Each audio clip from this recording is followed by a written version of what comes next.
Welcome to The Explainer. Today, we're going to completely flip the script on how you think about your body.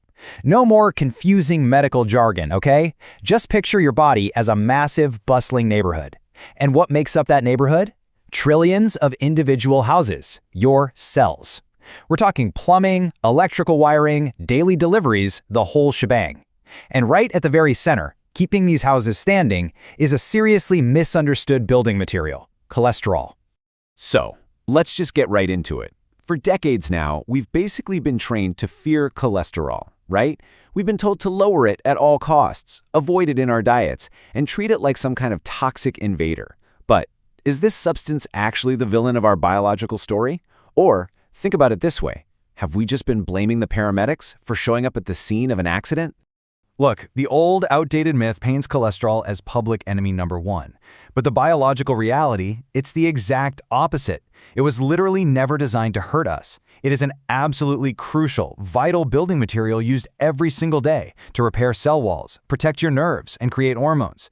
Without it, those busy cellular houses we talked about would quite literally collapse. To really get how this neighborhood operates, we need to understand the local traffic reports, which is exactly what your blood markers are. It's pretty simple when you map it out. LDL and HDL, those are just your delivery and cleanup trucks. Triglycerides are your overflow energy storage. HSCRP acts like the neighborhood smoke alarm for inflammation. And HbA1c measures sticky road damage from excess sugar. It's just infrastructure. Now, figuring out where all these materials actually come from is key. And honestly, your liver acts exactly like a giant Bunnings warehouse or, whatever massive hardware store you've got in your town. It is the ultimate logistical hub. Your liver is the master manufacturer, the packager, and the dispatcher of all these repair materials. It coordinates all the essential supplies that your body's neighborhood needs to just stay functioning. And just like any well-run hardware store, the liver isn't just randomly dumping materials out onto the streets. It is super organized. It manufactures the cholesterol, packages it up, organizes the delivery fleets, recycles the waste, and, this is the most important part, it listens to signals from the neighborhood. If there's an emergency going on, you better believe that warehouse manager is ramping up supply and dispatching those trucks ASAP. Okay, if you're still holding on to the idea that cholesterol is the bad guy, consider this. Roughly 70% of the cholesterol in your blood is endogenous. What does that mean? It means it's synthesized by your own liver from these basic carbon building blocks called acetyl-CoA, pumping out about 0.7 grams a day. Only about 30% actually comes from the food you eat. I mean, the fact that your own internal warehouse works that hard to manufacture the vast majority of this material, that proves your body actively wants and needs it. So we have the materials, but to get them to the houses, we need transport vehicles. Why? Because cholesterol is a lipid, it's a fat, and it just can't swim in your watery blood on its own. It needs a ride. Enter the lipoproteins.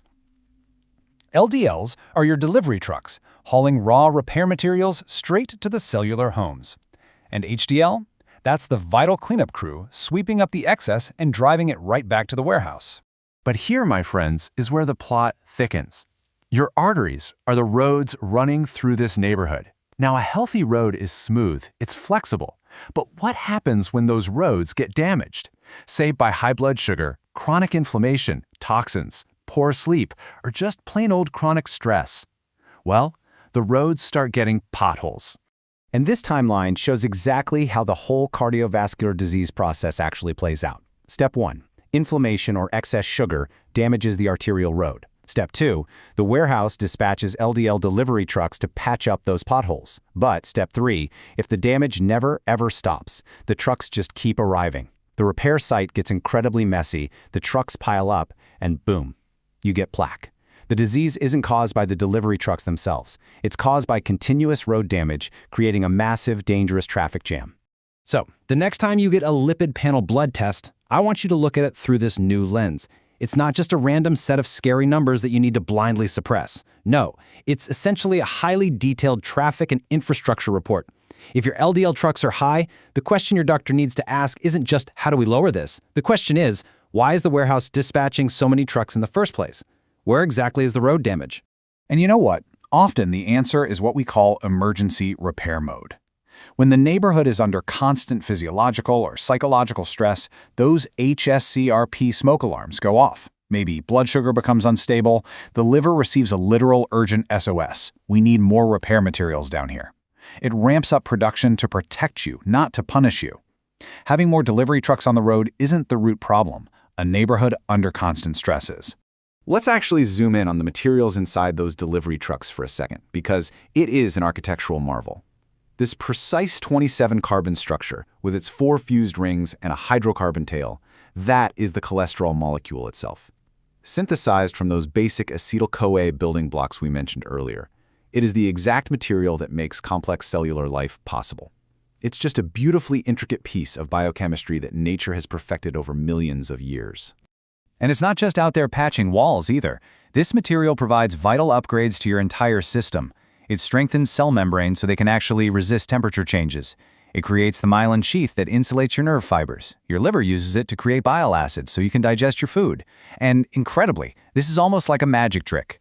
In your skin, cholesterol literally partners with sunlight to synthesize vitamin D. How cool is that? Now inside our cellular houses, we also have some highly specialized workers. Meet the STAR protein. Think of it as a dedicated VIP escort. Its job is to take free cholesterol from the cytoplasm and walk it right into the tiny mitochondrial rooms. This transport is the absolutely critical, rate-limiting step to manufacture all of your steroid hormones. We're talking estrogen, testosterone, cortisol. Quite simply, no cholesterol, no hormones, period. Just to put this all into perspective, the total amount of this material in a typical human body is only around 100 grams. That might not sound like a lot, like, what is that, maybe a small handful? But biochemically, it is massive. It is an indispensable structural component spread across billions of your cellular houses and nerve endings. You quite literally cannot live without it. So, an absolutely crucial point to remember is that our bodies change over time. For example, during menopause, protective hormones like estrogen naturally decline.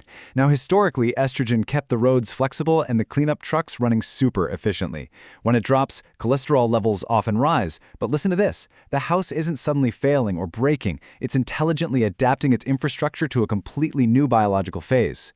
Which brings us to a really powerful realization that completely reframes how we should look at our health goals. A healthy house is not a perfect house. It is a supported one. I love that. It reminds us that our objective shouldn't be to create this sterile, zero-cholesterol environment with no delivery trucks on the road. A neighborhood with no delivery trucks is a dead neighborhood. The goal is a balanced, well-maintained neighborhood. As we wrap up this explainer, I really hope this structural view of your body helps clarify how you use these vital materials. And I want to leave you to ponder this on your own health journey. Are you spending all your precious energy just blindly fighting the delivery trucks and the building materials? Or are you finally going to support the houses, fix the arterial roads, and turn off those smoke alarms?